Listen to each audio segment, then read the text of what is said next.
Welcome to this season of Anderson Lecture Series. I am here to welcome you all and thank you for joining us in our first talk. So, my name is Beatrice Atenka, and I am the John Muller Anderson Assistant Teaching Professor of Art in the School of Visual Arts. And I also coordinate the Anderson Lecture Series along with my team members in the Event and Award Committee. So I also want to thank Lauren, who through her we have a comfortable space to sit and enjoy the talk today. Now, the reason why we are here is through a very honorable man that through him we have been able to benefit the talk. And so I want to give you a little bit of history about John M. Anderson. Dr. John Muller Anderson, Professor Emeritus, was the Evan Poole Research Professor of Philosophy and the first director of Penn State's Institute for the Arts and Humanities. His passion for the philosophy of art and painting resulted in his generous gift, through which we all are benefiting from today. The John M. Anderson Endowment in Visual Arts was established in 2001 with the purpose of supporting outstanding programming, such as this lecture series, its activities, and inviting guest artists into the space to help our grad students and all undergrad students as well, and also share their community with us. All Anderson lecture series are free and open to the public. So anytime you come here, remember to invite someone else. So come in pairs. I want to thank the director for the School of Visual Arts, Wagner Mendoka Whitehead, and my Sova colleagues in the events and awards section, as well as Lauren Davis, and every other person that helped us to contribute greatly to the smooth running of this lecture series as well. And we will keep having this and experiencing this based on what we have experienced so far and what we are yet to experience through this endowment. So at this point, I would like to invite to the podium Wagner Mendoka Whitehead, who is the Director for School of Visual Arts here in Penn State, to introduce the guest artist. And with a clap, I really want you to welcome our director. Thank you everybody for coming who are here at home. It's really good to see so many familiar faces, and I'm going to read this introduction. It's a great honor to introduce today's Anderson Lecture Series artist, Maria del Carmen Montoya. An artist, activist, and educator, Maria del Carmen Montoya is an associate professor of sculpture and spatial practices in the Studio Art program and a graduate advisor in the MFA in Fine Arts and Social Practices at the Corcoran School of Art and Design, which is housed in the Columbian College of Arts and Sciences at George Washington University in Washington, D.C. Maria del Carmen Montoya operates in the contested ground between art and social activism. Her primary medium is the communal process of making meaning. As an artist, she seeks ways to catalyze this natural social phenomenon with situations that insist on the power of human-scale intervention in the presumed inevitability of everyday life. Her methodology is dialogic and collaborative. She believes that art can be a potent crucible for social change. I love that metaphor. Thus, her work is often about resistance and challenging norms, inverting power hierarchies and breaking rules, as well as her work also traffics in beauty, memory, humor, and other potentially radical forces for activating communities. Montoya has lived and worked throughout Latin America, where she has served as a sole interpreter for an assembly of rural farmers in San Salvador, an advocate for battered women in Ciudad Juarez, Mexico, and an English teacher for a craft cooperative in Quetzaltenango, Guatemala. Her work has been shown at SIGGRAPH, Performer, New Museum Festival of Ideas, ZKM Museum of Contemporary Art, Venice Bienal of Architecture, and Centro Mexicano para la Música y las Artes Sonoras in Morelia, Mexico, where she's co-founded an art residency for multimedia performance art. How do you sleep? Montoya is a core member of the Ghana think tank, an international artist collective that develops the first world by flipping traditional power dynamics, asking people living in the so-called third world to intervene into the lives of people living in the so-called developed world. Their innovative approach to public art reveals blind spots between otherwise disconnected cultures, challenges assumptions about who is needy, and turns the idea of expertise on its head. Their ongoing project, the American Riad, transforms abandoned buildings and empty lots into an Islamic Riad, which is a communal space between buildings for between housing surrounding elaborate and beautiful courtyards. Rather than demonizing Muslims and immigrants as a threat to American culture and safety, this project instead looks at how we can adopt elements of Islamic and African culture to solve American problems. In the fall of 2023, Montoya was a guest artist at my Art 501 art research course, which was the first course that I taught here at Penn State, with incoming cohorts of MFA and PhD students, some of which are here. So thank you for coming. Some are at home. It's nice seeing you all. Um, a dialogue exchange with our Ghana think tank collaborator, Christopher Robbins, was included in the book we used for that course, The Wonderful Out of Place, Artist, Pedagogy, and Purpose. Grace, you wanna lift the book? The book is right there. By Tim Dowd and Zoe Charlton. When conceiving one of the panel presentations for the course on the relationship of art, pedagogy, and communities of practice, I couldn't think of a better artist to interact with our students. It is my hope that you, Carmen, continue engage with SOVA beyond this visit here. Please help me welcome to the podium Maria del Carmen Montoya. Thank you, Wagner. That was a really beautiful introduction. I am honored and so excited to be here today with all of you all. Thank you so much for inviting me today, especially now in um, in the world that we live in. Art is always in an important not only response and reflection, but intervention into the way that we live.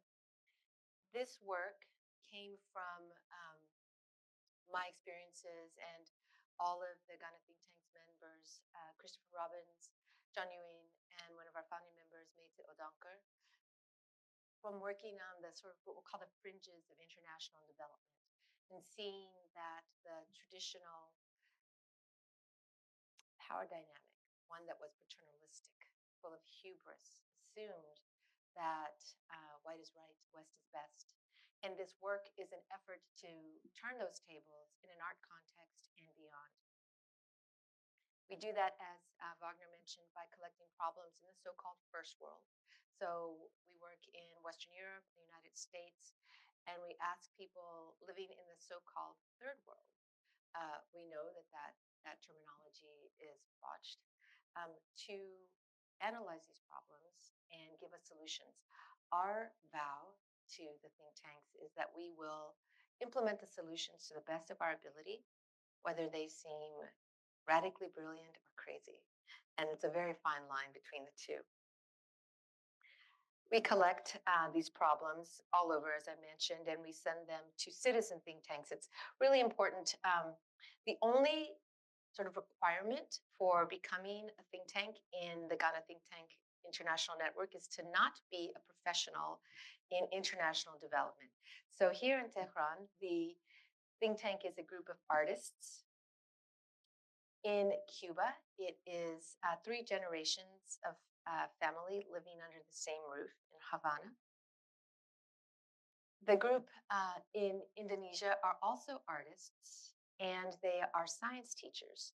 They work with young people in the city of Yogyakarta, walking the long banks of the river, collecting water samples, learning what clean water looks like in terms of the color of vegetation, the life or death of birds and fish, teaching people who live their daily lives on the banks of these rivers what's safe and what's not safe. They have a relationship with the local university. These water samples are then sent to science classes in the university and then analyzed for safety. This is one way that they use their art practice, their dialogic, socially engaged, interactive art practice to collect information that the government of the city is not passing on to its citizens and help people live safer, better lives. The group in El Salvador is the staff of a leftist radio station with their tower just outside the city limits of San Salvador. This is the Ghana think tank, our first think tank and the namesake of the project. They are bicycle mechanics living in Cocrobita, just refitting and retrofitting bicycles for the differently abled. And we have one US-based think tank. It's a group of incarcerated young women in the US prison system.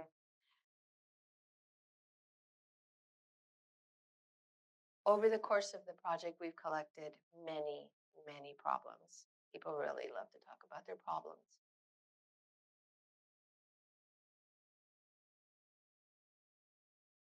What's a problem? Anybody got a problem for me today? I know that's a big question. Let's go back to that. Let's go back to that slide. It's one of the things about the process is that we don't put any parameters on the types of problems that we collect. It's really important. We start every single project by walking. We walk the streets of the neighborhoods. We visit schools. We visit community centers. We visit parks. And we talk to people about what it's like to live in whatever city we're working in. And so as you can see from that slide, the range of problems are wide. And every single stage of the problem, I feel, of the process has sort of like a mirroring effect. Once we've collected all of the problems, we tend to display them as part of the final exhibition of the work. And it operates as what I'll call a portrait in discontent. People can stand in front of the wall of problems and say, wow, I had no idea that that was a problem in my community. Or, wow, I thought I was the only one that had that problem. And so it's a way to learn about who you are, who we are as a community. Over the course of the project, we've also collected many solutions.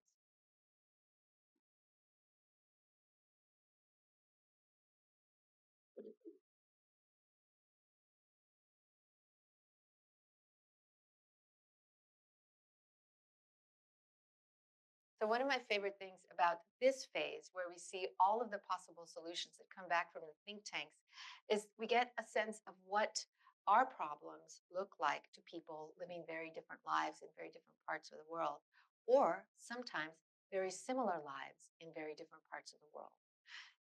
Once we come back to the original community and we share the problems and we say, okay, so now it's time to get together in an implementation phase, then we have yet another image of ourselves as a group of people, scrappy people who are ready to try. One of the ways that we bring these various voices, the problems and solutions and the discussions that we have with the think tanks and the think tanks have amongst themselves to wider audiences is we create these sort of stylized displays.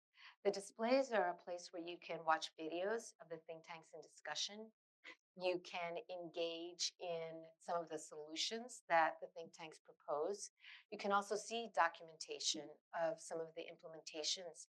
So these usually persist at the, what shall I call it, gallery or museum exhibition timeframes.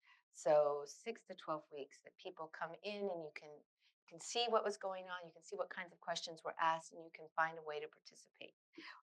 It's important that I show you this stage because in a few minutes, I'll also show you the next stage. This is our stylized display in Shenzhen, China, which was part of the Shenzhen-Hong Kong Biennial of Urbanism. Shenzhen was once, not so long ago, a very sleepy, beautiful fishing town. And it has since then become very quickly an international metropolis and trade site. This is a reproduction of one of the ship bolsters that keeps the ships from knocking into the side of the pier. Each one of these tires is fitted with a video of someone living in Shenzhen talking about what it's like to live in Shenzhen, what the challenges of living in Shenzhen are. Interesting, it sounded like the kinds of challenges you might hear in New York. There's no parking. People are always busy. We don't have enough time to get together and just hang out because everyone is on a 24-hour clock. Very enlightening to find some times that we share a lot of the same problems with people living across the world. One of the other aspects of our displays is that we generally have a problem collection Dropbox. So we like our big red button, and there's always a microphone where you can record your messages directly to the think tanks. These videos are edited only for length and downspace in between people leaving messages, and then they go directly to the think tanks, who are then able to watch people from all over the world talk about what it's like living their lives where they're from. I'm just going to show you this again because I think it's really beautiful. When we were working at the Queens Museum in Queens, New York, the very astute and wonderful curator there said, you guys talk a lot about getting out of the gallery and the museum. We want to see you actually get out of the gallery and the museum. And I share this story for all of the young artists in the room. A really great curator can help push your practice. And I think one of the things that's really important for emerging and even more established artists is to be open to the voices of other people and let them into your practice. So this is our teardrop trailer. We built it from scratch. We bought the chassis, and everything else was just us also learning how to construct a roadworthy vehicle. So the side there is flooring that I just thought was really lovely. The metal we thought would allow us to be reflective at night. On the streets of Brooklyn and Queens and New York City, it was really hard to tow this. So John and I just pushed it. One of the things that's really wonderful about this particular sort of performance, we'll say, is that it was very eye-catching. And this is one of the things that we really work for in our in the physical manifestations of this process, the objects or the artifacts, as I like to call them, of the Ghana think tank process. It's one way to bring people in.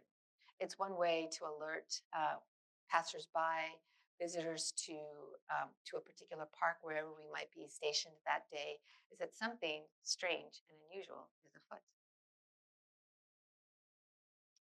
This is one of my favorite mobile units. This is an immigration think tank that is designed to operate by a handheld crank so that it can cross back and forth across the US-Mexico border. This is between San Diego and Tijuana in the pedestrian lane at a human's walking pace. What it allows people to do, this was, by the way, designed collaboratively with groups at La Granja in Tijuana Community Center in La Granja. It gives shade because there's no shade on the pedestrian lane between Tijuana and San Diego. It gives people a place to sit. The interactive video screens that you see allow people to submit problems about what it's like living on the US-Mexico border, particularly between San Diego and Tijuana, because it's quite different all along the border, which is quite long, and also submit solutions for what they read. I'd like to really, one of my favorite artists and thinkers is Kate Bambara, and she says the role of the artist is to make the revolution irresistible. And so with these objects that are beautiful, sometimes cute, almost always really playful, we attempt to do that. We attempt to bring people in with curiosity.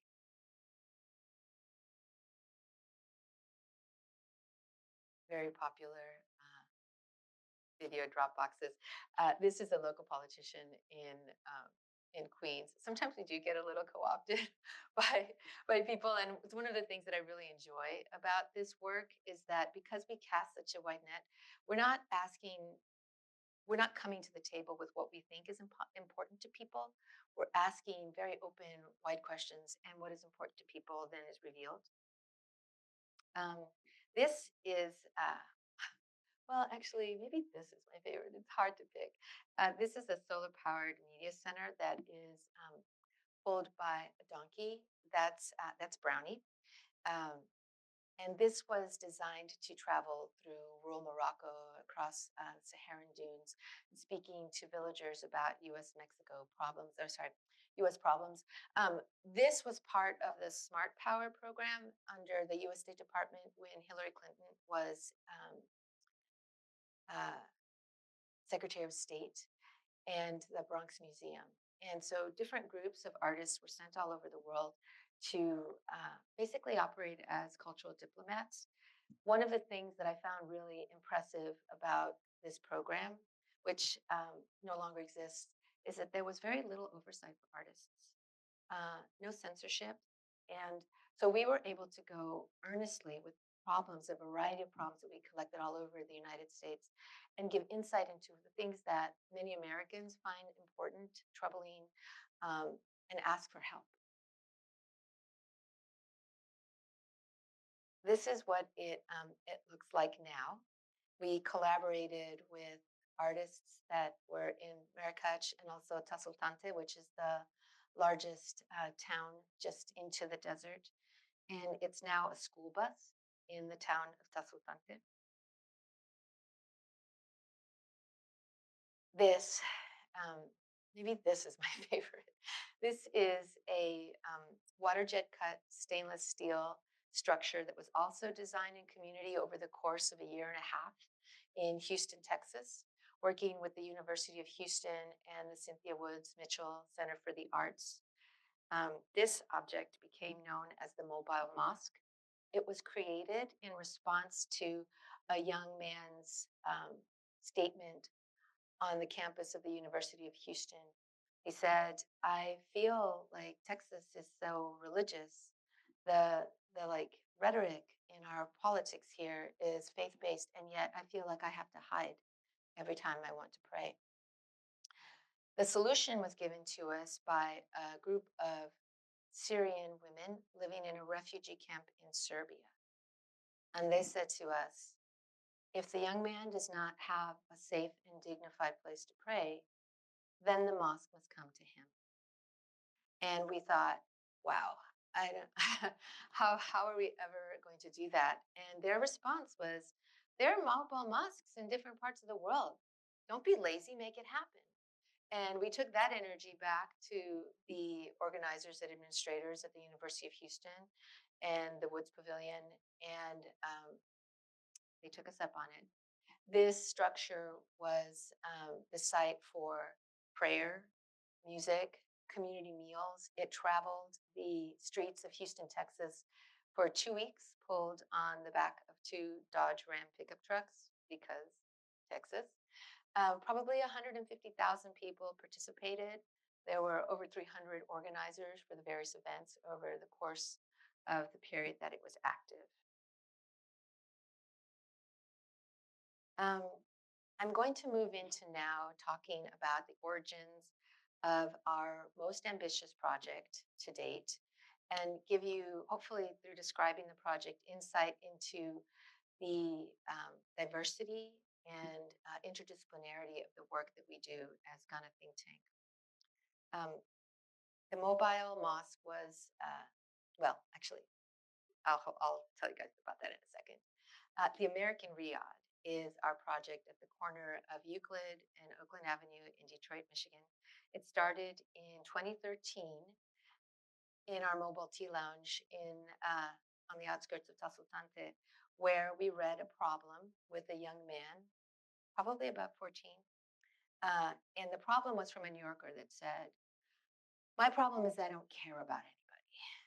Wait, no, actually, my problem is that I can be absolutely fine in New York City not caring about anybody.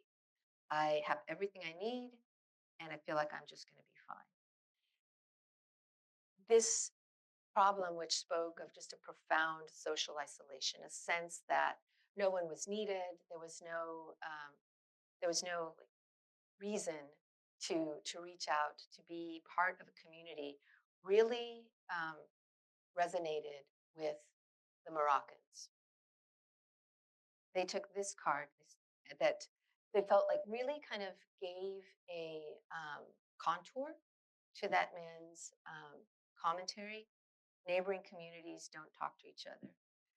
The young man said to us, the boy said, that person's problem is that they don't think they need anyone. They don't need anyone. They don't know anyone. They don't see anyone. And I remember his mother said, this is a problem of social isolation. And so over the course of the next week, we kind of mulled this problem around, thinking about, in true think tank fashion, where did this problem come from? Is it about privilege? Is it about wealth? Is it about fear? What's it about? And always completely surprising, the Moroccan think tank fell on architecture. They said, you Americans are obsessed with the single family home. Even in your super crowded cities, in your giant sky rises, you find a way to isolate yourselves from each other. Your problem is your architecture. And so, what we recommend to you is that you try architecture more like ours. And they described the Riyadh, a central courtyard surrounded by housing with doors that face each other and a single entrance into the space. Again, we thought, what? How? Um, we can't do that. And their response was, you haven't even tried yet. So we tried. This top image here is what um, the space looked like in 2013 when we first started. This bottom image is what the space looked like in 2020. Um, there's more. The way it started off is that we were invited to Detroit to scout a location for another kind of project. And as we started describing this project, people said, yeah, yeah, that's something. Initially, funders not based in Detroit said things to us like, Detroit doesn't have a problem with social isolation. Detroit has a problem with isolation from social services. As we met people in the neighborhoods, walked the streets, hung out in parks, we found that the tremendous urban flight, and particularly in the north end of Detroit, which is where this project is housed, resulted in tremendous social isolation. One woman said, I left my lights on the other night and there was nobody for blocks who could give me a jump. The houses are empty. Um, and so we decided that that was proof enough. The community had talked to us and that this project should go forward. Over the past 8 years, we've partnered with local nonprofits to begin rebuilding this particular corner in the North End. While the increased safety and added services were a welcome turn for residents who really fought hard to retain their homes, the concern about gentrification was really forward. As soon as you make something beautiful in a place, property values go up, people are displaced. And so we decided to try and do something about that. Our team established a community land trust, the first residential community land trust in the state of Michigan, to counteract this gentrification. And this is just something to underscore for all the artists that are working on public art or architectural scale work. When we make something beautiful, more people want it. When more people want it, price goes up. And so I think it's really important to think about the effects and repercussions of the work that we put out there into the world. And so this was our effort to help stay the effects of the beauty that we were putting into the North End. Our community land trust, which you can see here outlined in yellow, is the campus, the main campus of the American Riyadh. Just last month, we met with the Oakland Avenue farm, which is 2 blocks south, and we're going to merge our community land trusts. So including adding the 6 to 9 residents and the 4 to 6 businesses, we are going to create a 2-block sandwich of additional, right now undeveloped community land trust property. And that is going to go to a community charrette so that people that are neighbors of these particular lots can weigh in on what should happen with them. We've gotten some really wonderful press, which has helped a lot. One of the things for any academics in the room and also the artists is that as a professor, I am I won't say pressured, but that is an aspect of the experience to have international press, art forum, art in America. We want to see you mentioned in French journals. And for me, and for this project, it's important to be in the Detroit news. This type of press that's hyperlocal, that's read by people who live in Detroit, is far more valuable to us. And it's been I think, one of the most gratifying parts of sort of educating the academia about hyperlocal, engaged political practices and teaching about the value of notoriety such as this. Um, it operates on many levels. Aesthetic is super important. Um, One of the things that I really love about this work is that it's taken us forever, like years to get to this point. It's a real example of slow design. And its beauty is what has drawn people to stop by. Every time I'm working on the sculpture, people stop. People walking by on their bikes. Sometimes people come over and say, "Hey, I've been meaning to come by and check this out. And now there's a person here." And I find that there's been admiration for months, for years sometimes. And this is what allows people to kind of discover the work organically. Um, Despite it being a work in progress for many years, it's already been the site of numerous performances, dance parties, as you can see here, workshops, summer camp, as well as a summer youth employment program. Even when we were just starting and had one or two towers, the, what shall I say, the tendril of art uh, go wide, far. I'd like to talk also about a little bit more about how this was built. So the entire site, its design and its construction was built through a series of cross-cultural skill shares. So this isn't some contractor coming in and quickly building something. This is neighbors stopping by in for a workshop, finding out that they can come for a construction day. Um, this is an image of the Indonesian think tank. And as I was mentioning before, they do a lot of work in water safety on the river. They came and they described how in Yogyakarta, um, as in Detroit and as in Flint, people have issues with healthy drinking water. The Detroiters said, "Yeah, what do you guys do about it there?" And so the Indonesian think tank ran a workshop on creating DIY water filters and rainwater catchment systems. We had a 2-day workshop where people in Detroit then also learned how to do this for themselves. Um, although it's an enormous structure, it's put together in pieces that someone my size can lift and add to the larger sculpture. This is one of my favorite images ever of this project. So it's about 1,200 individual panels, and this is Marie with her grandson, and they came over one day to assemble the sculpture as a team. What this does is that then as people walk by or if they attend an event, they can point to the part of the sculpture that they themselves built. This belongs to everyone. The Detroit Collaborative Design Center um, engaged community members during the time of quarantine, one-on-one outside, to help us design the courtyard and like where very minute things like where the benches are going to go, what kind of foliage should be there. If you love this tree, you can come by and visit it at the American Riad.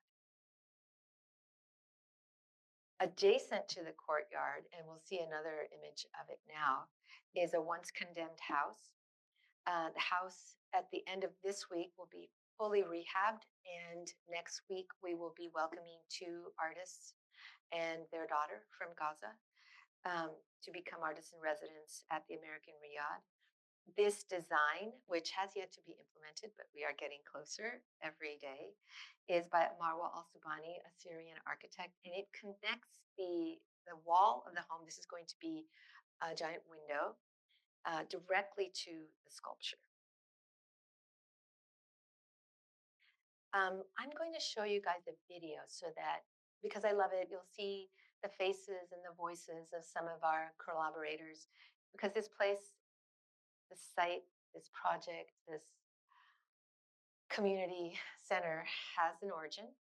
It has a midpoint and it has a now. So I feel like the best way to share that is by letting you guys see one of our videos that we made to help people understand how the project works.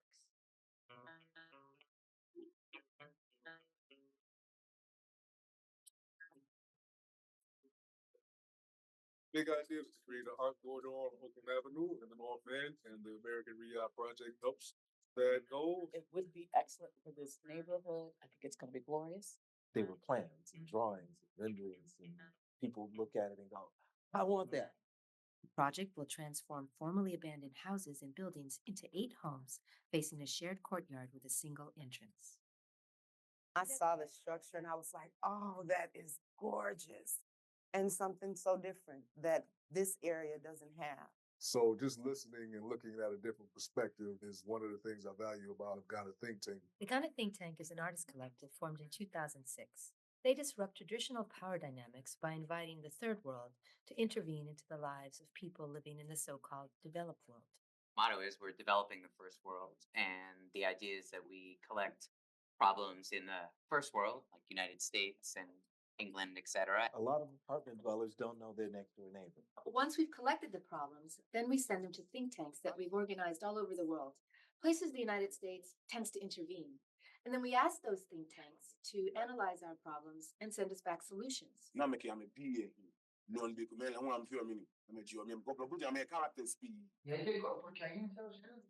Many of the think tanks commented on the American problem of social isolation and the effect it was having on our cities. The Moroccan think tank insisted the problem was architectural. They said to us, you need to stop this obsession with the single family homes and each family separated one from the other. Instead, you need housing more like ours. That's communal housing around a common courtyard with a single entrance. Then you'll have community.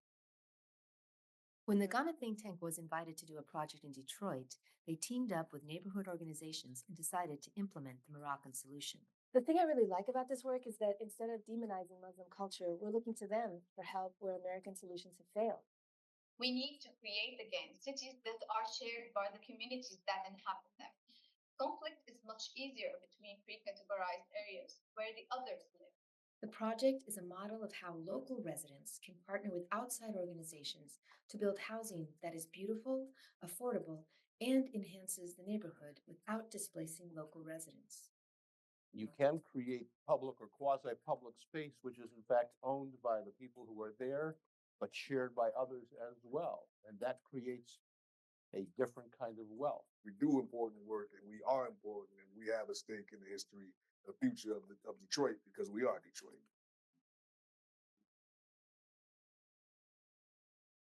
Okay, this is what it looks like now.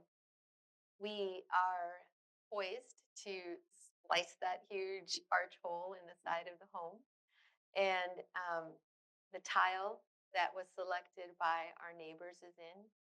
The white birch is in.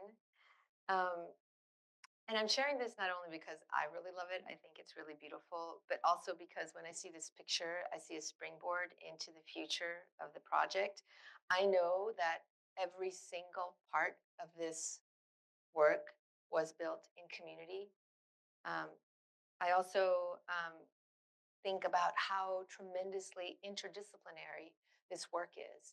It's not about being sculptors and painters. It's about coming together as a coalition of sculptors and painters and poets and musicians and lawyers and teachers and engineers and farmers and policymakers and getting to hear.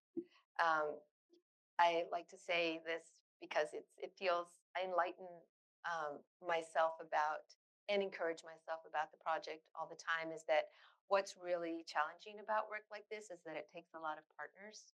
And what's really wonderful about work like this is that it takes a lot of partners. So thank you so much for hearing about this work that's so close to my heart. And I'll take your questions now. Thank you so much, Carmen, Thank you. for helping us also think about our problems. So I hand it over to the, all of us to think about our problems. What is your problem? Any question and answers from us to Carmen and from Carmen to us. Or questions about the project, the process. Yes. How does a think tank start? Oh, yeah, this is a really great question. Oftentimes, people will see the work somehow and want to get involved. The sort of like the network grows by word of mouth. The very first think tank was the think tank in Copperbita in Ghana. One of our founding artists, Métis, was visiting and was talking about the project, which was, we were still in graduate school, by the way, if there's any graduate students in here, right? We were still in graduate school, kind of brewing the project. And they said, yeah, we want to, talk to some Americans. We want to tell them what to do. And I was working in El Salvador as an interpreter, and I met the staff at the radio station, also just casually talking about what I do. And they said, "Oh yeah, we want to talk to some Americans." And so the network kind of like grows and shifts based on people's availability and interest. Right now, we've just started working with our first globally distributed think tank. It's 4 men that were recently released from Guantanamo. Each of them spent 20 years, and all charges were dropped. They were found innocent, and they want to talk to some Americans. So we're really looking forward to their feedback. Yeah. Did that answer your question? Yeah. Yeah. Okay. Yes. For the Riyadh project, how did the land trust work? I assume it governs future uses and ownership. What Yes, does it stipulate? in terms of the real estate, it's an equity co-op, and we're working with lawyers from the Detroit Justice Center to create bylaws.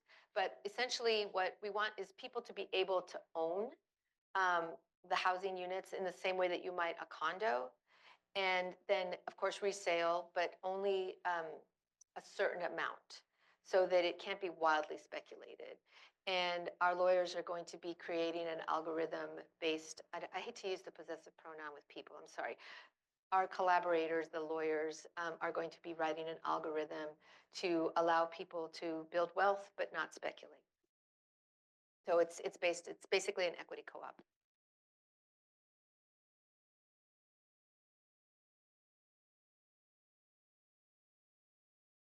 Yes.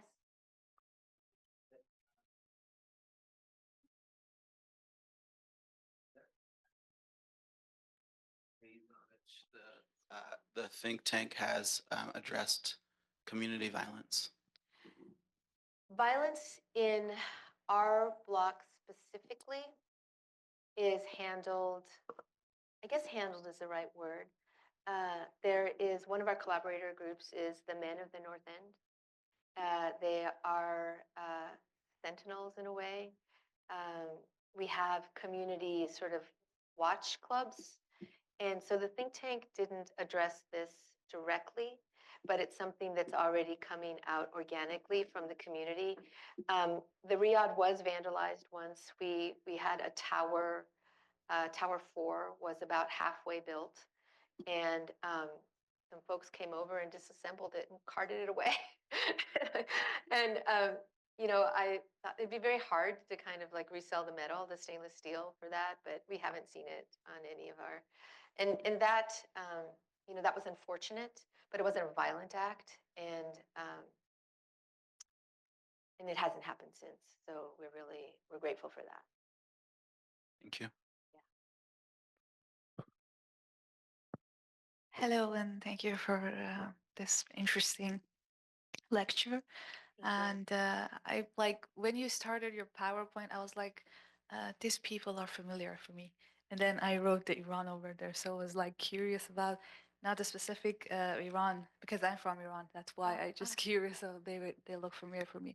My question was, my question is, what was the process of connecting to the people from different community, different country? How do you know them and then try to communicate with them? And then I was curious about the process. Thank you. Yeah, so very much of it is word of mouth. If people find out about the project, they'll send us an email. With the group in Tehran in particular, I remember when they first came on board, it was really because they were artists, and in order to like get the videos of their think tank in discussion, we mostly have only still photographs. They were at the time, this is how long it was, burned onto CDs. And then one of our collaborators was traveling to Tehran, working for the State Department, and essentially smuggled them back in. Yeah, so a lot of it, like when one of them would travel out, then we would have more conversation, more exchange.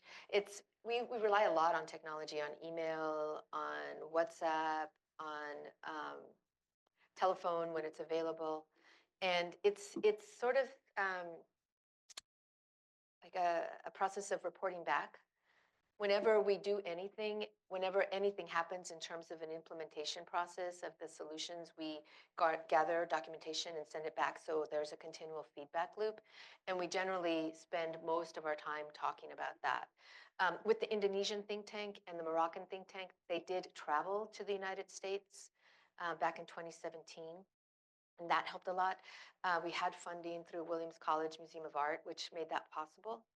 And it's our goal to always have the sort of like the driving think tanks return to the United States to see, or not return, but come to the United States to see how we have done it. And we've been successful now to do that a couple of times.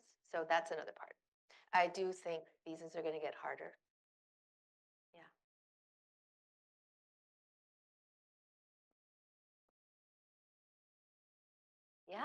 Yeah, yeah. I know that sometimes it takes a minute to come up with the question. So, like, I'm not shy of silence. You guys think your thoughts and share when you're ready. Yes. I'm curious if you talk a little bit about what it's like to work on such a long-term project. And, there's always, in the art world, there's always this expectation that you work on new things, right? And it's really beautiful to see a long-term project like this. What are the advantages and maybe the challenges? Yeah, that's a great question, and I have a response on so many different levels. So one of our sort of initial motivations for doing something like this was to get out of that really brief gallery and museum timeline, because you go into community and then the idea that, okay, it's over, the show's out, we're out, seemed irresponsible and kind of sometimes just inhumane, unethical. And so this project allows us to like really stay. Like now, this project, the goal of it is to hand it over to our collaborators in Detroit once like it's fully completed. And so it's been really rewarding to make friends, to have long-term commitments, and at the same time, really frustrating to, during the pandemic, we had to stop. Everything just stopped. And then as it went on, we realized that this is an outdoor space and maybe we can have somewhere safer, somewhere we can work through fear and stay connected, and to watch the process and the project sort of evolve in that way. The timelines are also, we're under a lot of pressure from funders who want to see stuff happen, get finished. And so it's a process of constantly educating our supporters. And in academia, every annual report I say ongoing since 2016. And they're like, what's been going? I'm like, check it out. This is it. So our documentation is something that we really rely on a lot to show people and honestly to educate our evaluators in that there's a value to going slow. There's a value to staying, and there's a value to waiting. You wait till people who also have full-time day jobs, our parents, are embattled at work, are doing all the things that people do in their lives, have a moment to chime in on what should happen next. Yeah, I've learned to love it. I have. Yes. This might be a related question. Talk about first brainstorming these ideas while you were in graduate school, and um, so you were doing that with people, and you're very careful to refer to this project as something that we are doing. So who's the we and how does it change and evolve? Yes. So none of the ideas that you see here, other than the core of the process, which is about kind of intervening in this first world, third world dichotomy, happened in grad school. Some of the first things that we did in grad school, for example, really playful, our building was directly across the street from another university, and there was a lot of animosity. So Métis and John and Chris and I went out and we set up a chess table, and we played chess in the street. You know, they're like baby steps into like kind of proof of concept. The we is me and Chris and John and Métis, who are sort of like the core folks. Métis has chosen to go more into graphic design, and so he doesn't work with the project anymore, but we honor him always when we talk about the project because he was there at the beginning. And the we becomes also Natasha and Ulysses and Roger and Jimmy and Kevion that you saw in the video. The we is Samya that you saw explaining to me about the architecture, Geger and Timbal that you saw in the Indonesia project Marwa, the Syrian architect. So the we also like grows and shifts based on what's happening. The we is Detroit Justice Center. The we is Joe Taylor, who's the landscaper. The we is Gabby, the poet, the barefoot poet who lives down the street. So that is also something that is super organic. We just met a Bangladeshi DJ who goes by the name of Mush, who has been doing like events at the Riyadh. He installed our lighting system, and it turns into a total rave scene on some nights. And so he is part of our we now. The we is porous, the we is flexible, the we is organic and amorphous. Any other questions? Yes, Grace. But a group of, I was using my teacher voice. I thought I didn't need this. It is sitting here trying to wrap my head around what I've seen and what I've experienced. It is not about an end, but about involvement and a process. Is that right? Yes.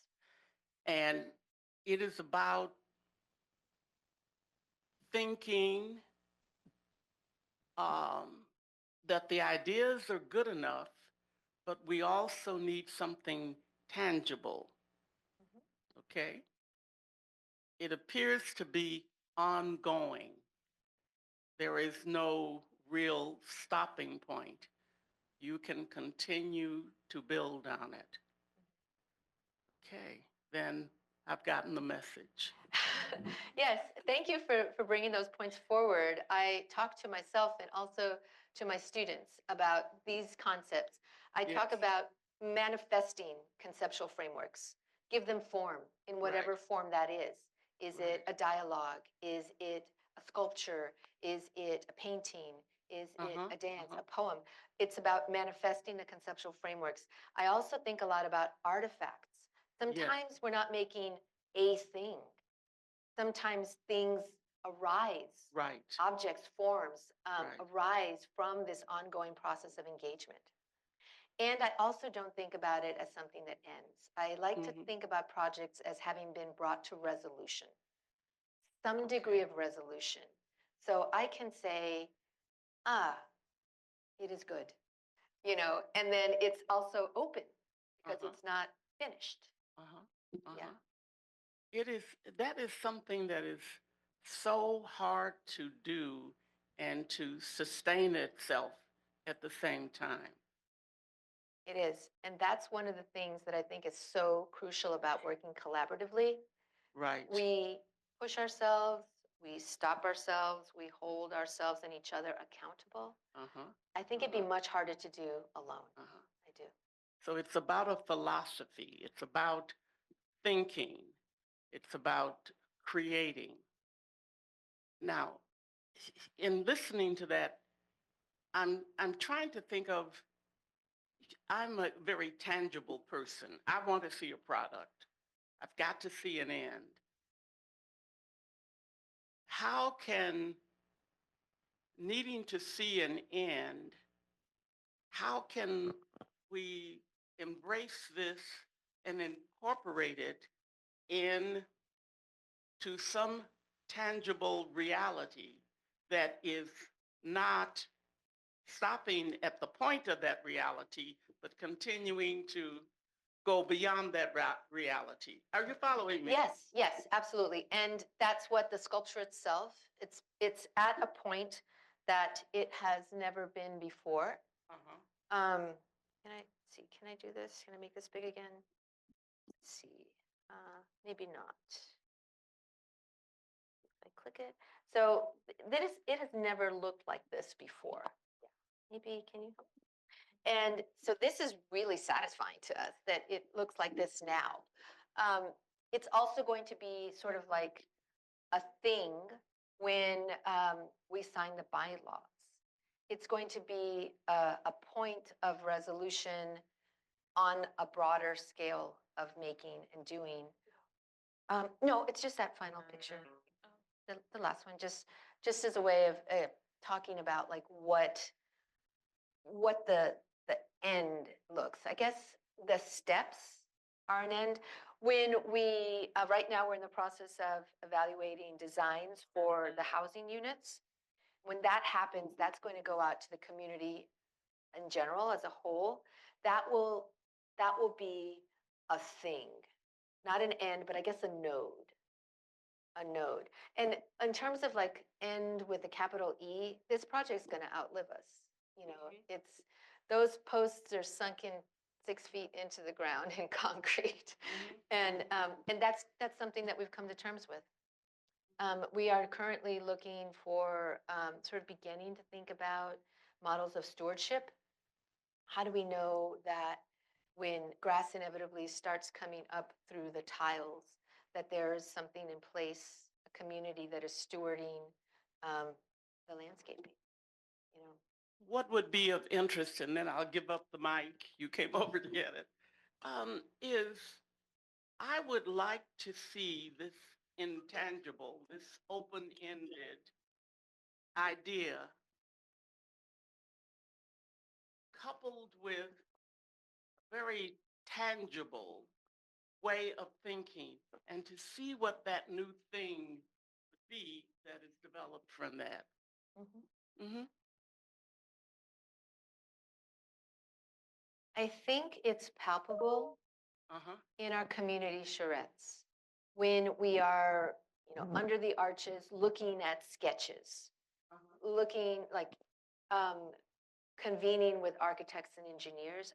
I get what, and we also crave it. We have been thinking about writing a book about the process and outline specifically the process. We did develop a board game, which is so fun. And it basically takes a large group of people through the process of connecting with somebody who is like you and not like you, identifying like pain points or pressure points or problems, as we like to say, and then very quickly within the course of like a 3-hour workshop, coming up with a solution of some sort. So there's lots of ways to play around with the process. I think that's a really great question. And, you know, as artists, this is it, but the time scale is off. You know, it's expansive. And so I don't know. I guess it's less of a question for me because I've accepted that this is generational work. Hopefully my children one day will understand. I've taken them a couple of times. But the community members on the North End, they see it because they've been living with us in this work. Yeah. Thank you. Yeah. Thank you for that really great question. The tangibility, perhaps it's always going to be just outside, our scope. Maybe that's part of what leads me forward. Maybe. Thank you for that. I'm going to think about that for a long time. Any last thoughts? Okay. Hi. Hi, amazing presentation. Thank you. And thank you for doing this amazing community work.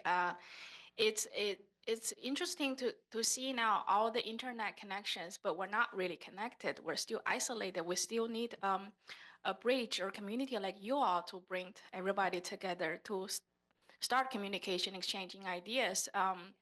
This reminds me, a couple months ago when TikTok closed down, and then a bunch of TikTok refugees went to a Chinese app. It's really funny that people start to actually talking with people the first time, like sharing their daily lives. What is living like America? How much I make monthly? How do I communicate with my colleagues? What kind of house I live? This is my living room. It's the first time for even for Chinese people to really see, oh, this is really average American people's life look like. But it's still like in that point when TikTok goes back, everyone left. And let's go back to Grace's question: how do we have something keep going? And then the artifact. Synced in our life, it creates like occupy a giant space in the public, and then create a ritual for the public goes in and then celebrates with communities. It's a that's like the important when you have the artifact, the something that we see and we touch and we look at, we grow up with every day. It's what is connects us more. I mean, like internet is of course, but then the what we can feel every day. Yeah. That's why I'm a video artist, so when I see something really tangible, it's amazing. Yeah. Oh. Thank you. Yeah. No, thank you for that wonderful comment. And yes, all the connections. I'm a big fan of in person. I do love social connections. I like checking up on my friends and things like that. But if I get to sit across the table with you, eye to eye, it's precious. And so this is kind of like the spirit that undergirds the American Riyadh. Like all the work is for creating a context for coming together. Yeah. Thank you so much, Carmen. And thank you all for joining us in person and those on Zoom. Thank you so much. I would Thanks, see you all everyone. at the end of the month.